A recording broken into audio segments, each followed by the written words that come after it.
Hello friends, welcome back to our channel. Please like my video, subscribe to my channel.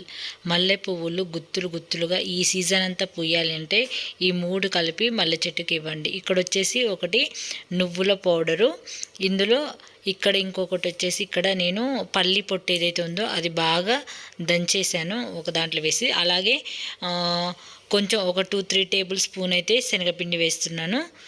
ఈ 3 కలిపి మల్లె చెట్టు మొదట్లో ఇవ్వండి. పువ్వులు అయితే గుత్తులుగా విరగపూస్తాయి. మంచి పొటాషియం అనేది పల్లి పొట్టులో ఉంటుంది, అలాగే ఐరన్ అనేది నువ్వుల్లో ఉంటుంది, అలాగే శనగపిండిలో కూడా మంచి పోషకాలు అందుతాయి. కాబట్టి తప్పకుండా చేసి ఇవ్వండి. మీ దగ్గర పల్లి పొట్టు లేకపోతే ఈ 2 కలిపైనా ఇవ్వండి. నువ్వులు అలాగే శనగపిండి అయినా కలిపి మొక్క మొదల్లో ఇవ్వండి, లేదంటే వాటర్లో కలిపి కూడా ఇవ్వచ్చు. ఇలా ఇచ్చిననుకో మీ మల్లె మొక్క గుత్తులుగా పువ్వులు పూస్తే తప్పకుండా ట్రై చేయండి. వీడియో నచ్చితే లైక్ చేయండి, ఛానల్ని సబ్స్క్రైబ్ చేసుకోండి. Thanks for watching.